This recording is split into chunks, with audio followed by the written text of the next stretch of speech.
En nombre de Dios, Padre, Hijo, Espíritu Santo. Amen. I would like to invite all of the children and youth here to come forward.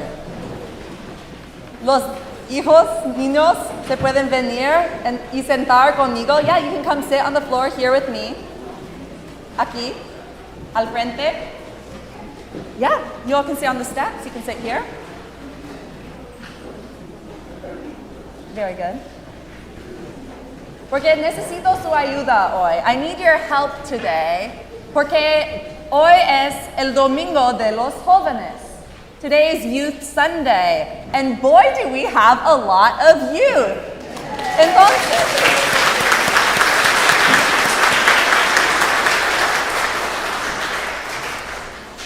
so it's only fitting today that you all help me preach. Tenemos dos episodios hoy en los que Jesús rompe las reglas del sábado. We have two episodes in today's gospel where Jesus breaks the rules of the Sabbath. ¿Saben lo que significa el sábado? Do you guys know what Sabbath means? Raise your hand if you want to try to explain. Yeah, Bryn? Sunday, yeah. Sábado, yeah. What does Sabbath mean?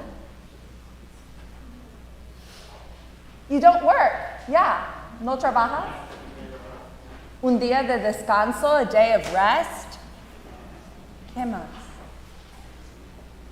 Entonces, en la historia de los Ten Commandments, in the story of the Ten Commandments, we're instructed, se nos instruye a acuérdate del sábado y santifícalo, to observe the Sabbath and to keep it holy.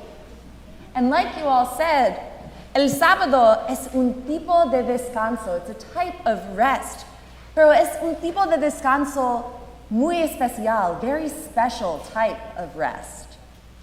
It's a rest like when your body is exhausted and your parents hold you and you can finally exhale. Or es un tipo de descanso, a type of rest como las vacaciones de verano, like summer break, cuando te apartas de las rutinas habituales y tienes más tiempo para centrarte en la familia, los amigos y en Dios. It's like rest when you finally have time to break from your regular routines and focus more on family, on friends, and on God.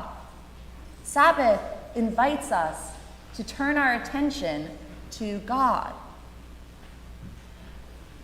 Pues así, el sábado consiste de descansar y los líderes del templo llamados fariseos se enfadaron con Jesús porque hacías cosas en el día de descanso. The temple leaders, who are called Pharisees, get mad at Jesus in the story from today's gospel. They get mad at Jesus because he's doing stuff on this day of rest. He's doing things when he's supposed to be resting. First, Jesus harvested grains to eat with his disciples, and then Jesus healed a man's arm. Primero Jesús y sus discípulos cosecharon granos para comer. Segundo, Jesús sanó el brazo de un hombre. Hizo cosas buenas, recolectando comida y sanando. Do you think Jesus was doing good things when he was busy on the day of rest? Yeah, right? Finding food to eat and healing people seem like good things to do, right?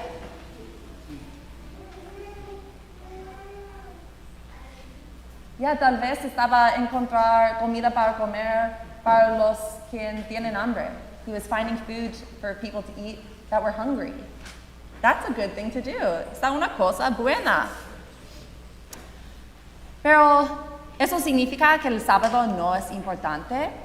Does that mean then that Jesus doesn't care about the Sabbath if he was doing stuff on the day of rest? What do you think? Why do you think Jesus, yeah, Reagan?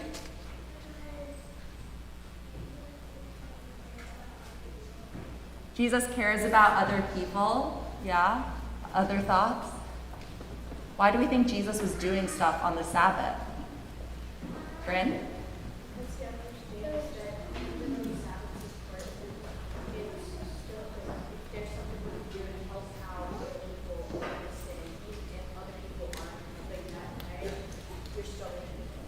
Yeah, so he knew that the Sabbath was important, but he also knew that helping people, regardless of what day it is, if it's going to make a difference in their lives, is good to do. Sabe que el ayudar es lo más importante cualquier día de la semana.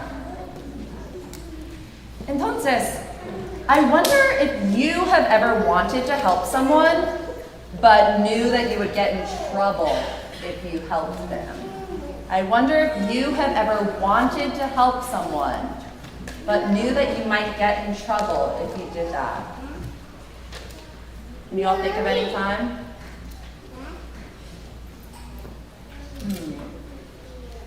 Parents and grown-ups, I wonder if you have ever had a moment when you wanted to help someone, but knew that it wasn't socially acceptable, knew that you might get in trouble for doing it. Tal vez tú has querido ayudar a alguien, pero sabías que te meterías en problemas si lo hacías. ¿Y cómo te has sentido en ese momento? How does it feel to know that maybe you could help them, but you're not supposed to?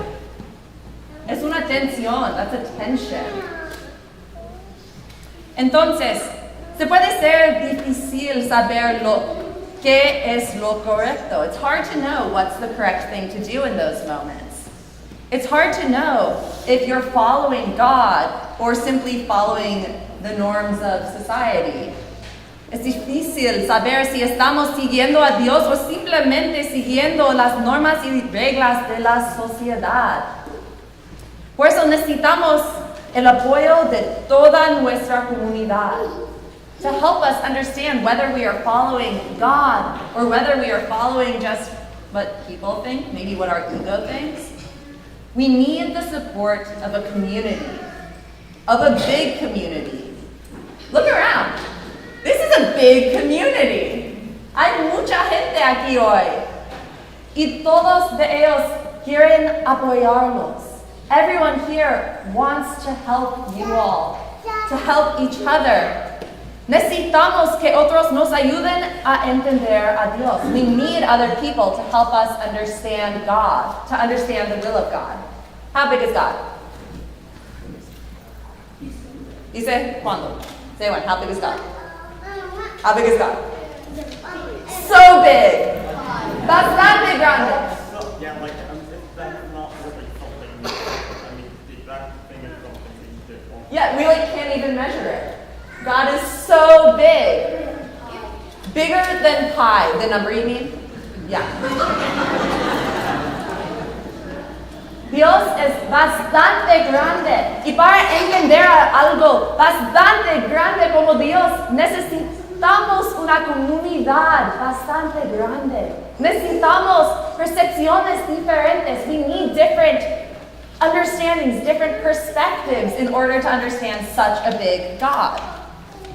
And that is why, my friends, eso es porque hoy tenemos toda la comunidad junto. That's why today we have all of our community of Grace y la Gracia together in un servicio, in one service. Because many Sundays, we have lots of different services, right? Some of you go to Little Church, some of you come to this service and go to Children's Chapel, and we don't always get to see the full size of our church together. But necesitamos a cada parte de nuestra comunidad. We need every part of our community para entender a Dios, to understand God. So hoy nos reunimos como una iglesia con dos idiomas. Somos una iglesia de Grace y la Gracia. Y una iglesia para amar, proclamar y servir a Dios. We are one church, guys. Lots of services, 2 languages even. Today's service is in 2 languages, right? That's cool. Because Grace includes 2 languages. Grace and La Gracia is one church with many parts. And only by embracing the full size of this one church can we come to understand God better. Can we love and proclaim and serve God the best that we can.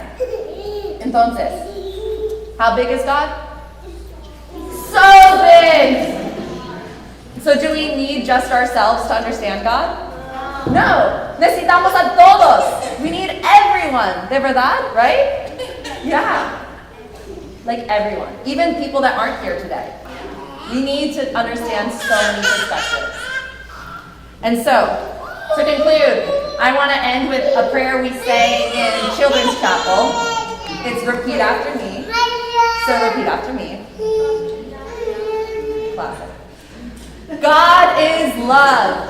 God is love. Jesus is the light.